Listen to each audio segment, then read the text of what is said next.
Hai, halo kesayangan, apa kabar kamu? Semoga kamu dalam kondisi sehat, bahagia, dan penuh cinta ya. Ketemu lagi dengan saya, Sada Baiti, dan saya ditemani oleh Cemplon Suklepon Ponpon. Kali ini kita mau ngobrolin tentang dia yang tidak menepati janji ke kamu. Sebenarnya ada apa sih gitu ya? Mungkin dari beberapa kamu menerima janji-janji manis, janji mau ini, mau itu ternyata sampai sekarang dia tidak kunjung menepati janjinya dan kita mau sama-sama lihat ya. Ini sifatnya adalah general reading, artinya tidak mungkin resonate dengan semua dari kamu. So be wise ya sayangku. Be smart and be wise, bijaksana menyikapinya. Dan thank you buat kamu yang udah like, subscribe, dan komennya sayangku. Oke, aku mau doa khusus buat kamu. Oke, tarik nafas. Aku mengambil energi bulan, aku mengambil energi matahari, aku mengambil energi semesta. Buat kamu yang sudah memberikan energi positif untuk channel ini, kiranya kepada kamu diberikan kedamaian, diberikan ketenangan batin, diberikan kebeningan diri, sehingga apapun yang menjadi persoalan di dalam kehidupanmu saat ini, kamu bisa melihat solusinya dengan jernih. Oke, yang mengalami persoalan di dalam percintaan disembuhkan, yang mengalami persoalan di dalam finansial disembuhkan, yang mengalami persoalan di bidang kesehatan disembuhkan. Oke, terima ya. Dan yang belum subscribe ditungguin, karena dengan subscribe kita akan lebih mudah untuk terkoneksi ya.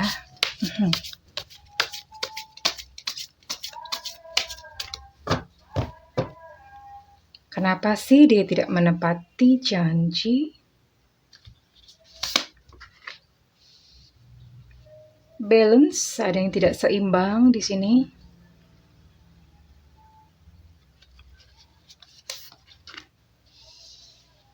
Hilarion. Oh. Wow. Ini agak a little bit spooky gitu. Gini aja. Eight of Roses.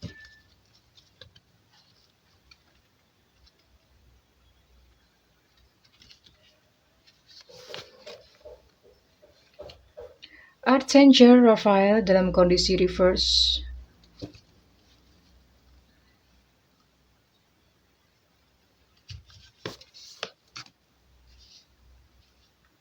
Setting your course. Three of Scroll. Oke, let's see. Oke, ini menarik banget ya. Kenapa dia tidak menepati janji kepada kamu? Seven of Forces, balance. Dalam kondisi reverse ini ada satu kondisi yang tidak seimbang. Dan sepertinya kamu adalah pihak yang tidak adili. Gimana sih bahasanya? Kamu adalah pihak yang dirugikan. Kamu adalah pihak yang diabaikan. Kalau misalnya ini, saya lihat ini mungkin ada energi third party, ya, atau apa. Tapi sepertinya, ya bisa jadi ya. Kamu adalah pihak yang tidak diuntungkan. Nah, itu kayaknya paling pas, bingung banget nyari kata-katanya ya. Maksudnya gimana? Kalau misalnya kamu adalah pasangan sah dari dia, dari seseorang ini, maka kamu adalah pasangan yang tidak diuntungkan. Artinya dia tidak adil kepada kamu, ya. Tapi kalau misalnya kamu adalah third party, ya sama. Ya, dia lebih berat kepada pasangan sahnya. Jadi kamu adalah pihak yang mungkin kurang diperlakukan dengan adil oleh dia, ya. Tapi kalau misalnya ini bukan energi third party, well, kemungkinan besar third party. Tapi kalau misalnya seandainya bukan third party, dan kamu punya kompetitor yang lain, misalnya pekerjaannya atau keluarganya. Nah, hal-hal seperti itu gitu yang menjadi kompetitor kamu, dan kamu adalah menjadi pihak yang tidak diuntungkan dalam hal ini. Why? Kenapa? Weisenmo? Oke, Hilarion. Wah, ini a little bit spooky ya. Bisa dilihat ya. Kartunya so spooky, ada bayang-bayang, ada arwah-arwah di sini. Iya, ini a little bit spooky karena apa ya? Si dia ini, ya, dia yang kamu tuju ini, dia masih di bawah pengaruh gitu, di bawah pengaruh leluhur, ya. Leluhur ya, bukan setan ya. Leluhur. Di bawah pengaruh leluhur itu artinya begini, ini bukan masalah yang kayak arwah atau apa spooky, no, bukan seperti itu. Ini lebih kepada yang logis. Jadi leluhur itu kan menurunkan DNA-nya ke dalam diri pasangan kamu, ya, ke dalam diri dia. Nah, ini memori-memori leluhur itu biasanya terbawa ke DNA anak cucunya atau turunannya. Dan ini salah satunya ke DNA dia yang kamu tuju. Dan kejadiannya adalah ada satu kejadian atau kisah yang mirip gitu, yang sempat terjadi pada leluhur dan sekarang menurun and plek. Sebenarnya mungkin bisa dibaca kalau misalnya dia mungkin pernah cerita tentang leluhurnya yang ya apa gitu. Misalnya leluhurnya pernah punya kisah third party dan sebetulnya bisa kebaca gitu. Si leluhur ini dia milih siapa, apa yang dia lakukan, apa yang dia rasakan, dan ini kayak seolah-olah kayak mengulang ke keturunannya. Ya, kurang lebih seperti itu. So a little bit spooky, ya. Tapi bukan bisikan, bukan, no, tidak seperti itu kerjanya. Semua bisa dijelaskan secara sains, bisa dijelaskan secara logis karena ada DNA dari leluhur yang terbawa ya sampai ke anak turunannya. Oke, that's why ada istilah kaya raya 7 turunan, 7 tanjak. Itu kan saya ya. Kaya raya 7 turunan, miskinnya pun 7 turunan. Kenapa? Karena ada DNA di situ ya. Ada DNA. Bukan takdir, DNA bukan takdir. DNA itu adalah kayak semacam pembawaan atau bibit. Kamu jadi lebih gampang. Kalau misalnya ada keturunan orang kaya atau istilahnya, kalau bahasa Jawa tuh ada istilahnya balung gajah. Nah itu biasanya keturunannya misalnya pun miskin atau jatuh miskin, dia akan cepat untuk kembali kaya. Nah itu hanya intermezzo aja ya, kita kembali ke laptop, oke? Okay? And di sini ada 8 of Roses. Sebuah komunitas atau kehidupan sosialnya itu mempengaruhi keputusannya untuk tidak menepati janji ke kamu. Either antara mungkin dia malu dengan komunitasnya, malu dengan keluarga, atau malu gitu terhadap lingkungan sosialnya. Kalau misalnya dia menepati janji ke kamu, itu akan ada suara-suara miring yang akan dia dapatkan dari komunitasnya. Dan yang jelas ini memang ada gangguan emosional atau gangguan fisik, ini bisa dua-duanya, bisa salah satu. Gangguan emosional atau gangguan fisik yang ada pada dia. Kalau misalnya itu gangguan emosional, memang secara emosional dia nggak stabil ya. Secara itu bisa mungkin terbaca dari perilakunya yang kurang bertanggung jawab. Terbaca oleh perilakunya yang sukanya cuma ngomong manis doang gitu, tapi giliran dimintain pertanggungjawaban, dia lari atau dia bungkam. Dia berdalih macam-macam, ya. Bisa seperti itu. And then di sini ada Three of Scrolls. Nah, Three of Scrolls sebetulnya dia yang kamu tuju itu pandangannya itu jauh ke depan. Dia memikirkan ke depannya gimana ya gitu maksudnya. Kalau misalnya ke depannya dia memenuhi janjinya kepada kamu dan dia merasakan ada kekhawatiran-kekhawatiran akan omongan orang, akan resiko-resikonya, dia mikir banyak banget dan itu menjadi pertimbangan dia. Oke. Saya akan coba gali lagi lebih lanjut ada apa ya.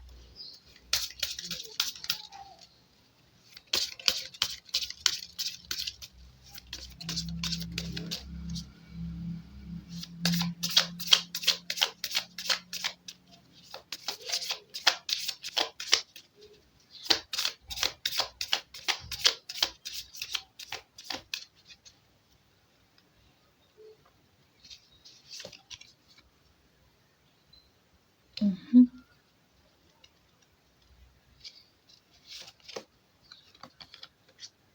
I see clouds. Ada kebingungan di sini.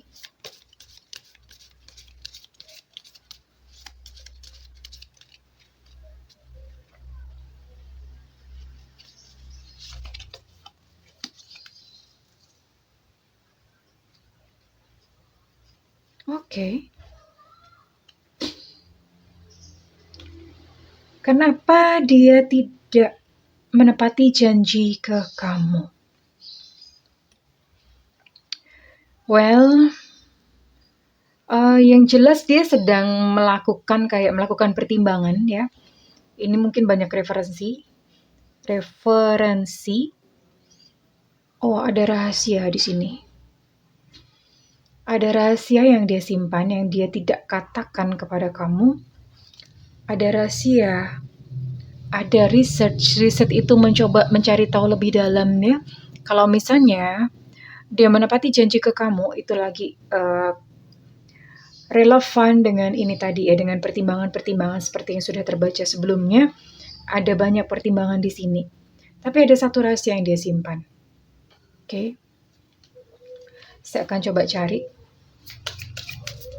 rahasianya apa.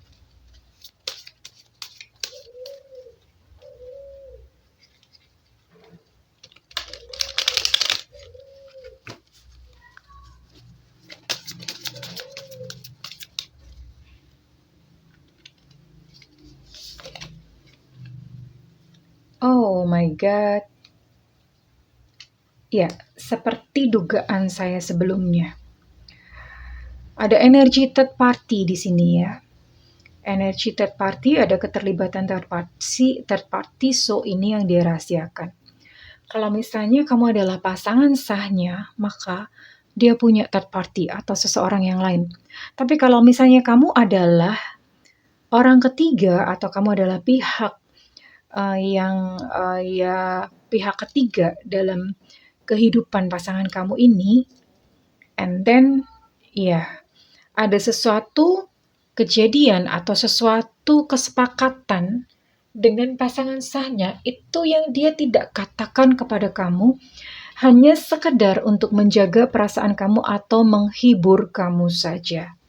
Ya, clouds, ada kebingungan. Ya, depresi, even ada ketidakpastian di sini. Dan ini dia tidak mau keluar dari situasi clouds ini. Kenapa? Karena sebetulnya dia bingung. Dia bingung banget. Kemudian ada tower, ada pertimbangan pekerjaan. Dia mempertimbangkan kalau misalnya dia menepati janji ke kamu, itu dia khawatir kalau misalnya pekerjaannya terganggu. Khawatir kalau misalnya penghasilannya mengalami satu efek atau mengalami satu impact gitu ya, berimpact ke penghasilannya.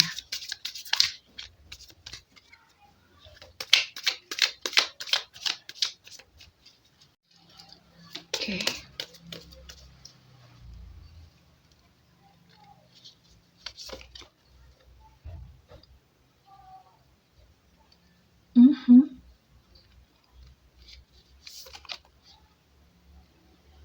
Oh, I see. Namun anehnya di sini ya, sekalipun dia memiliki 2 orang gitu di dalam kehidupannya, tapi dia sayang sama kamu. Ya, di sini ada unconditional love. Dia sayang kepada kamu. Kalau misalnya kamu adalah pasangan sahnya, dia sayang kedua-duanya. Oke? Healing heart. Nah, ini juga menarik. Karena ternyata dia ingin bebas dari hubungan third party seperti ini. Kalau misalnya kamu adalah pihak ketiga, dia ingin melepaskan diri dari kamu, sekalipun dia sayang sama kamu, ya. Tapi kalau misalnya kamu adalah pasangan sah, nah ini dia. Kalau misalnya kamu adalah pasangan sahnya, sebetulnya dia pun ini mana yang toksik ya? Maksudnya mana yang dirasakan oleh dia itu lebih merongrong. Kalau misalnya pasangan sahnya yang lebih merongrong, maka dia pengen melepaskan. Namun kalau misalnya third party atau orang ketiga yang lebih merongrong perasaannya, maka dia ingin melepaskan. Jadi dia pengen melepaskan energi atau seseorang yang membuat bebannya itu berat gitu loh. Seseorang yang membuat beban emosinya itu berat, itu yang pengen dia lepaskan. Entah either third party-nya atau pasangan sahnya yang berlaku demikian. Oke, saya mau gali lebih lanjut.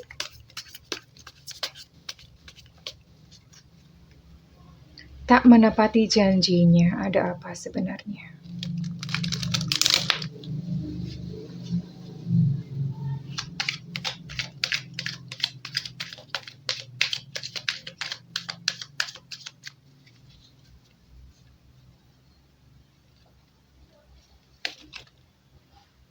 King of Swords.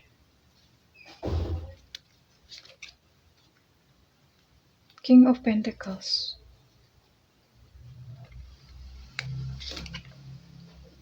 Strength.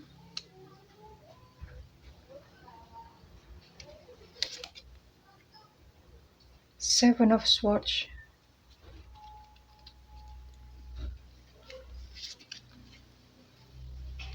Six of Wands. Oke, nanti di akhir video kita akan bertanya apakah dia akan menepati janjinya atau tidak. Oke. Ya. Oke, di sini kamu di-link dengan Libra, Aquarius, Gemini, lalu ada Virgo, Capricorn, lalu ada Taurus, ada Leo, Sagittarius, dan Aries ya. Ada 9 zodiak ini, kamu di-link dengan mereka. Dengan 9 zodiak ini, tapi kalau misalnya zodiak dia tidak termasuk di dalam sini, then it's okay too. Karena kadang-kadang ini semua hanyalah berupa energi. Sun, Moon, Rising, Venus. Oke? Ya. Anehnya ya. Dengan segala ketakutannya dan dengan segala peperangan emosi yang ada di dalam dirinya, dia masih berjuang loh untuk menepati janji ke kamu. Dia masih ingin lah, bukan berjuang ya. Kalau berjuang kayaknya gimana. Tapi dia masih ada keinginan di dalam hatinya untuk menepati janji. Karena dia mengerti prinsip bahwa janji itu adalah hutang. Dan ketika dia tidak menepati janji itu, dia merasa kayak dikejar-kejar. Ada perasaan bersalah di sini ya. Tapi memang situasi dan kondisi sedang tidak memungkinkan dan dia sebetulnya sedang menunggu satu kesempatan yang lebih baik untuk dia bisa one day atau suatu saat bisa menepati janji kepada kamu. Oke. Dan once again, Kings of Pentacles muncul di sini dalam kondisi reverse. Ini menjadi satu kekhawatiran utama buat dia sepertinya.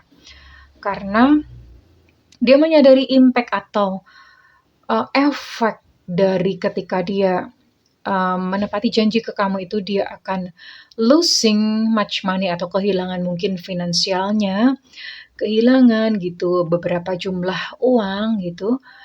Itu yang sebetulnya menjadi kayak semacam pertimbangan yang paling berat buat dia gitu ya. Tapi overall dia sedang mengumpulkan kekuatan diri. Ada the strength di sini. Ada Seven of Swords di sini. Ya. Ada Six of Wands. Dia ini masih kayak berupaya gitu. Masih berupaya, masih mengumpulkan kekuatan, mengumpulkan keberanian untuk menepati janji ke kamu. So, dia sebetulnya bukan abai. Dia hanya sedang mencari cara, tapi nggak tahu gitu loh. Maksudnya itu apakah bisa berhasil atau enggak. Tapi dia sedang berusaha ya. Dia sedang berusaha, dia ada satu keinginan, ada satu itikat. Oke. Oke, dan saya akan tutup video ini dengan pertanyaan apakah pada akhirnya dia akan menepati janji ke kamu atau tidak ya. Silakan terkoneksi dengan video ini apakah dia akan menepati janjinya kepada kamu atau tidak. Apakah dia orang yang kamu tuju akan menepati janjinya kepada kamu atau tidak. Apakah dia orang yang kamu tuju akan menepati janjinya kepada kamu atau tidak? Oh, loncat sendiri.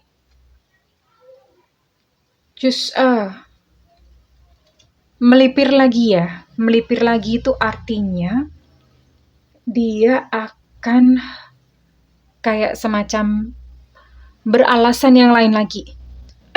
Sorry. Dia akan mencari-cari alasan yang lain lagi, dia melipir lagi, dia akan menunda-nunda lagi, ya memang bukan karena dia tidak beritikat untuk memenuhi janjinya, tapi memang situasi dan kondisi, dan akhirnya dia membuat banyak alasan, akhirnya dia membuat janji-janji yang baru lagi gitu. Janji-janji yang baru yang nggak tahu entah itu pun juga bisa ditepati atau tidak, tapi overall dalam jangka panjang ini dia memang effort atau berusaha, tapi janjinya itu tidak kunjung mewujud atau tidak kunjung terlaksana sekalipun dia berusaha.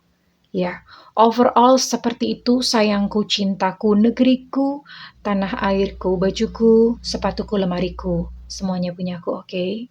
So don't be disappointed, tidak perlu kecewa karena yang penting kamu mengerti tentang maksud hatinya kan, ya. Dan memang situasi dan kondisi yang tidak memungkinkan untuk dia menyelesaikan janjinya kepada kamu, then ya, it's up to you apakah kamu akan memaafkannya atau tidak ya.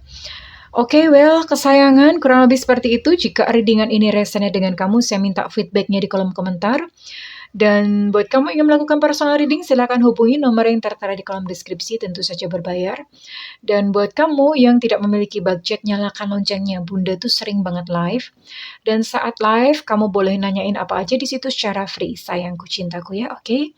Well, aku mendoakan hal yang terbaik buat kamu, sayang-sayangku. Dan satu hal, bahwa yang pergi dalam kehidupanmu, saya barusan upload ini kok ya, status wait. Oke, ini Bunda nulis ya, ini pakai bahasa Inggris dulu, nanti Bunda akan terjemahin, it's okay, ya. Jangan protes kalau bahasa Inggris, anggap aja kita lagi kursus, oke? What is meant to be yours, it will be. What is not meant to be yours, no matter how hard you try, will never be. Sesuatu yang ditentukan untuk menjadi milikmu itu akan tetap datang, seberapa keras itu kamu menolaknya ya, dia akan tetap datang gitu loh. Namun sesuatu yang tidak ditentukan menjadi milikmu, seberapapun kau berusaha, tidak akan pernah menjadi milikmu. Begitu pula dengan janji-janjinya ya, kalau misalnya itu memang tidak dimaksudkan untuk terjadi oleh semesta, maka seberapapun dia berusaha itu tidak akan terlaksana. Namun, kalau misalnya itu dikehendaki oleh semesta, seberapapun kamu menolak atau dia menolak, itu akan tetap terjadi bagaimanapun juga. Well, oke kesayangan. I wish you a good luck. I love you. Bye-bye.